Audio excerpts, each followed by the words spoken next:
मैं आदरणीय केंद्रीय मंत्री नितिन गडकरी जी का पूरे हिमाचल प्रदेश की जनता की ओर से आभार व्यक्त करता हूं कि उन्होंने जो कमिटमेंट की थी उस कमिटमेंट के तहत तुरंत हिमाचल प्रदेश का जो बाढ़ और बारिश के कारण जो प्रभावित इलाका है उसका सर्वेक्षण करने के लिए, यहाँ दौरा करने के लिए समय निकाला। मुझे दिल्ली में जाकर के उनके साथ बैठक करने का सौभाग्य प्राप्त हुआ, तो मैंने सीधे ही उनको निमंत्रण दिया था कि आप हिमाचल आकर के देखें, क्योंकि नुकसान बहुत ज़्यादा हुआ है और ख़ासतौर से जो रोड इंफ्रास्ट्रक्चर है वो बहुत बुरी तरह से डैमेज हुआ, चाहे स्टेट हाईवेज है, चाहे नेशनल हाईवेज है, चाहे 4 लेन्स हैं हमारे NHI के। तो ऐसे में बहुत बड़ी ज़रूरत इस वक्त है। अगर आप व्यक्तिगत रूप से देखें, उन्होंने हमारा निमंत्रण स्वीकार किया और आज दिल्ली से आकर के पूरा एरियल सर्वे भी किया, जो पूरा कीर्तपुर से लेकर के मनाली तक के पूरा 4 लेन हेलीकॉप्टर से देखते हुए आए और साथ में कुल्लू से, यहाँ भुंतर से जाकर के मनाली तक बाई रोड सब जगह रुक रुक करके लोगों को भी सुना और लोगों की बात सुनने के साथ साथ में मौके पर निर्णय किया। और मुझे उनका धन्यवाद करना है कि उनने बहुत बड़ी राशि भी हिमाचल प्रदेश के लिए दी है, CRF के तहत दी है। नेशनल हाईवे के मामले में उन्होंने कहा कि पूरा खर्चा जो भी होगा वो हम वहन करेंगे और NHI के जो हमारे जो 4 लेन हैं उसके लिए भी उन्होंने कहा कि जो टोटल खर्चा जितना भी होगा उसका मेंटेन करने का, उसको रिपेयर करने का, अलाइनमेंट चेंज करने की होगी, उसके लिए भी उन्होंने कहा कि हम पूरा पैसा देंगे। और इसके अतिरिक्त उन्होंने इस बात को भी कहा कि हिमाचल प्रदेश में जो नेशनल हाईवे के साथ जो दूसरे जो स्टेट हाईवे हैं उनको भी रिस्टोर करने के लिए पैसा देंगे। मैं उनका धन्यवाद करता हूँ।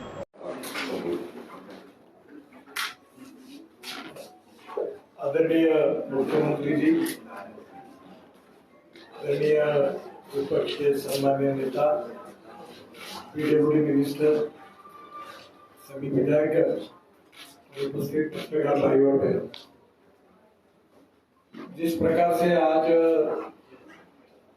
कुल्लू से मनाली तक इस नेशनल हाईवे का निरीक्षण करने का एक अवसर मुझे प्राप्त हुआ, उससे इस बात का पता चला कि कितना बड़ा नुकसान हुआ है। 2-3 साल पहले इसी होटल में मैं अपने परिवार के साथ आया था, वो रास्ते का काम शुरू था और आज वो उसी रास्ते से मैं आया भी था और इसलिए बहुत बड़े प्रमाण पर काफी बड़ा नुकसान हुआ है, अभूतपूर्व नुकसान है। हमारी बातों में जब चर्चा हुई तो राज्य सरकार को भी एक रिपोर्ट मिला है कि ये जो नदी है, जहाँ नदी के बाजू में रास्ता बह रहा है, वहाँ नदी में जब फ्लड आया और फोर्स बड़ा पानी का, तो कंक्रीट हो, बड़े बड़े पिलर हो, रास्ता हो, बड़े बड़े व्हीकल हो, सब बह के गए। तो ये जो इस नदी के बारे में टेक्निकली अध्ययन करने के लिए क्यों हुआ, कैसे हुआ, इसको क्या करना चाहिए और पहला इमीडिएट क्या करना चाहिए, मिड टर्म और लॉन्ग टर्म प्लानिंग करके क्या करना चाहिए, तीनों बातों का विचार विशेष रूप से NHI की जो रोड है इसके बारे में हम कर रहे हैं। यहाँ के मंडी के IIT की भी प्रोफेसर है, रुड़की की भी प्रोफेसर है, हमारे रिटायर्ड मेंबर है NHI के पांडे, टेक्निकली बहुत साउंड है, उनकी टीम निश्चित हुई है। एक 3-4 तारीख को पूरा इसका अध्ययन करने के लिए आ रही है। आज लोगों ने भी मुझे बहुत सी समस्याएं जगह जगह पर रोककर मुझे लोगों ने अपने प्रॉब्लम, गांव के प्रॉब्लम बताए। प्रमुख रूप से 2 बातें हैं कि रास्ते के ऊपर एक साइड में पहाड़ है और मैं थोड़ा जियोलॉजी, मिनरोलॉजी, क्रिस्टोग्राफी में थोड़ा बहुत जानकारी रखता हूँ। तो ये जो रॉक्स होते हैं, इसका जो हार्डनेस होता है, इसको बोहा स्केल ऑफ हार्डनेस करके एक्सप्लेन किया जाता है। Talc, gypsum, calcite, apatite, orthoclase, quartz, corundum, diamond. इसमें बहुत कम जगह पर रॉक लगा, बाकी जगह पत्थर और पत्थर में मिट्टी है। वो बड़ा फ्राजिल ये है, जिसके कारण जब बरसात आती है तो तुरंत वो और ये नदी का जो प्रभाव था, इसमें एक प्रॉब्लम है, पर्याय भी नहीं है कि रिवर के बाजू में रोड बने हुए हैं। अभी हमने बहुत बार कोशिश की कि इसको डिस्टेंस दूर करके कैसे करें, तो इसके कुछ लॉन्ग टर्म उपाय है, उसकी जानकारी मैं आपको दूंगा। और ये दोनों बाजू में हम कंक्रीट और पत्थर की ऐसी मजबूत दीवार बनाएंगे कि जिसके कारण पानी कहीं जाएगा नहीं। तो वो एक उसका अप्रूवल उनका अगर मिलता है तो जरूर वो करेंगे। दूसरी बात, नदी का खुलीकरण होने के कारण जो पानी ऊपर इधर उधर भागता है वो नेचुरल नीचे जाएगा, उसके कारण भी बाढ़ का नुकसान कम हो सकता है। हमारे यहाँ, आपके यहाँ अच्छी बात है, मैं जहाँ से आता हूँ वहाँ 10,000 किसानों ने आत्महत्या की है। मैं वाटर कंजर्वेशन में काम करता हूँ और मुझे अभी 6 डिलीट मिली है, उसमें से 4 450 फीट नीचे जाने के बाद पानी मिलता है। यहाँ ऐसी स्थिति नहीं है, तो स्वाभाविक रूप से ये जो नदी के पात्र की समस्या है, आगे ये समस्या ना हो, इसमें राज्य सरकार जैसा निर्णय करेगी वैसा हम काम करेंगे। सलाह ले रहे। इस कमेटी का रिपोर्ट आने के बाद मैंने मुख्यमंत्री जी को और जयराम जी को आश्वस्त किया है, मंत्री जी को भी, कि मैं इस रिपोर्ट के प्रेजेंटेशन आपको भी दिल्ली बुलाऊंगा और आपसे सलाह करके फिर इसका निर्णय करके लॉन्ग टर्म प्लानिंग करके इसके ऊपर उपाय करेंगे।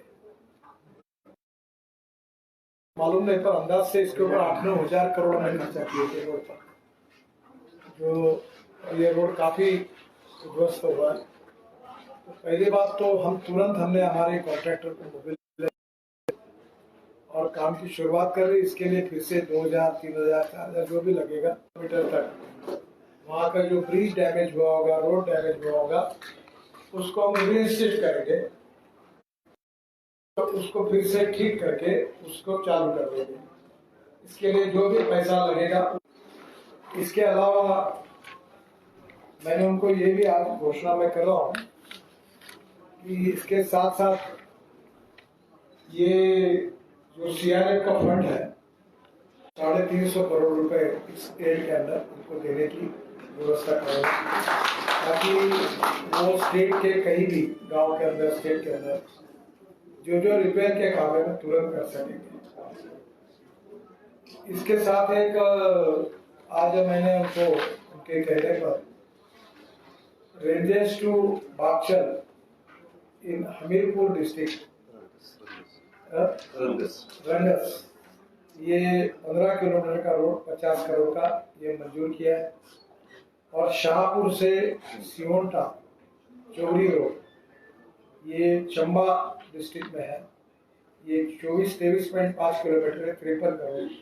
ये 2 कामों को भी इसके एडिशनल और मंजूरी दी है। इसके सबसे महत्वपूर्ण बात यह है कि काफी लोगों का नुकसान हुआ है और ये विशेष रूप से लैंडस्लाइड होने के कारण नदी पात्र भी बदलती है, डायरेक्शन बदलती है।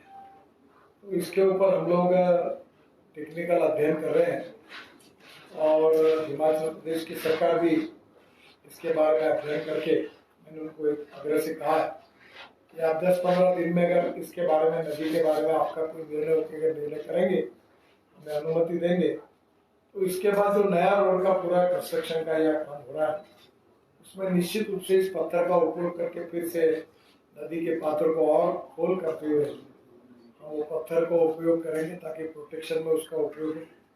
तो नेचुरली आज जो जिस प्रकार का संकट आया वो बहुत ही गंभीर रूप का था, मुझे लगता है शायद इसके पहले कभी नहीं आया था। तो मैं निश्चित रूप से, मुझे मुख्यमंत्री जी ने भी अनुरोध किया था, 3-4 दिन पहले जयराम जी भी मेरे पास आए थे और नड्डा जी ने भी मुझे फोन किया कि मुझे कहा कि एक बार आप जाकर आइए, बहुत बड़ा नुकसान हुआ। मैं आज पार्लियामेंट है, तो पार्लियामेंट का आज का दिन मैंने छुट्टी मांगी प्रधानमंत्री से, मैं यहाँ आया हूँ।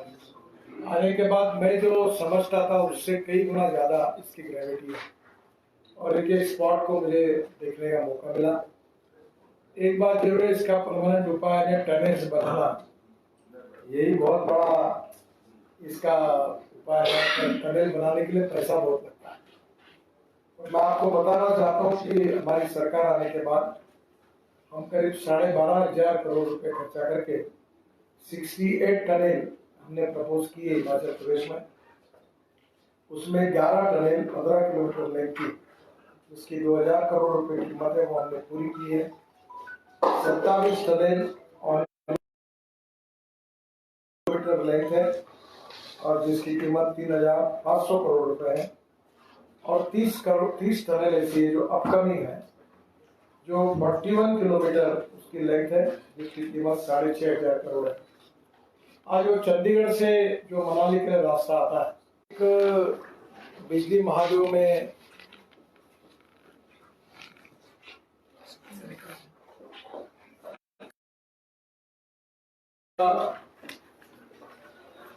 ₹250 करोड़ की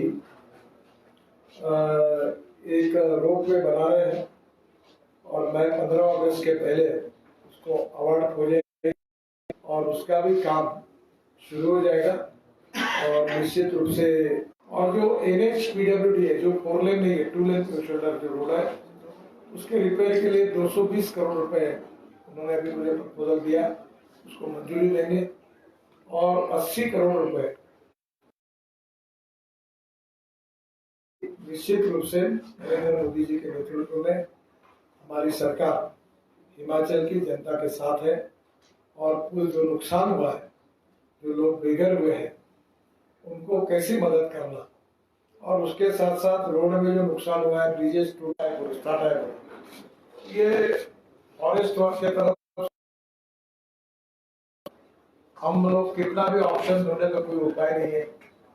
मैं पिछले बार आया था तो मुझे यहाँ सब लोग कह रहे थे कि इस तरफ का 4 लेन रेडवा और उस साइड से भी करें, और वो पहाड़ इतना बड़ा है कि उसको भी कैसे हैंडल करना, ये बड़ा चैलेंजिंग काम है।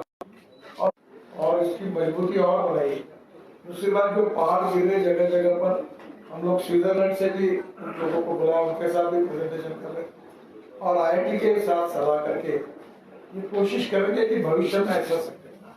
सर, एक बात और ध्यान में रखना, यहाँ के लोगों को प्रकार से रिवर के बाजू में बैठना ये डेंजरस है, इससे बहुत बड़ा धोखा हो सकता है। सर, आपने बेजौरा से लेकर मनाली तक का निरीक्षण किया, इस दौरान आपने देखा काफी आपदा से नुकसान हुआ, तो राजस्थान जो टोल टैक्स है वो माफ किया गया अभी कुछ समय के लिए, तो क्या आगे उसकी क्या? अभी तो फिलहाल जब तक रोड का काम अच्छा नहीं होगा, पूरा कंप्लीट नहीं होता तो नहीं। सर, लेफ्ट बैंक रोड के लिए आपने पिछले जब आया था घोषणा की थी नेशनल हाईवे के बनाया जाएगा, लेफ्ट बैंक रोड के आज काम आ रहा है, ये बारे में आप क्या कहें? नहीं, अभी तो ऐसा जो पुराना नेशनल हाईवे रोड है, जो अभी हमने नया बनाने के बाद नेशनल हाईवे था उसको सुधारने वाले थे, तो अभी हमने उसको जो भी कुछ सुधार सकते वो सुधारने का काम किया है और इसी के कारण ट्रैफिक थोड़ा सा जाना आना सुविधा कम है। एक लेन चल रही है, पहले ये काम करेंगे, बाद में उसका। सर, एक आंकड़ा आ रहा है कि जो नेशनल हाईवे है 4 लेन है, उसमें जो है पैदल फुटपाथ नहीं, जिसकी वजह से बहुत ज्यादा सड़कों पे मौतें हो रही है। तो अब हमने ये देखा कि नेशनल हाईवे तो तैयार हो रहा है, 4 लेन भी तैयार हो रहा है, लेकिन फुटपाथ तैयार नहीं हो रहा है। उसको लेकर भी नहीं और होने की जरूरत। रिहायशी इलाकों की बात करें सर, उसमें फुटपाथ जो होती है वो शहर के अंदर और गाँव के अंदर जो होती है होती है, लाइट लगती है, फुटपाथ होती है। जो शहर के बाहर होते हैं वो रोड को सर्विस रोड होते हैं।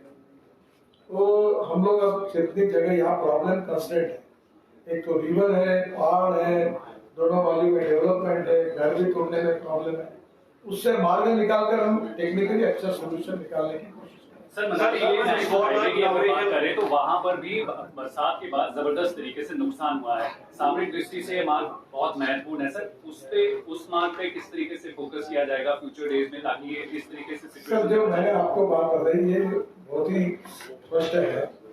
दोनों तरफ पहाड़ है, पहाड़ का जो स्टार्टा है वो बहुत ही फ्रैजाइल है कि वो कभी भी गिर सकता है। मिट्टी और पत्थर, 80% मिट्टी और पत्थर इस टाइप का है।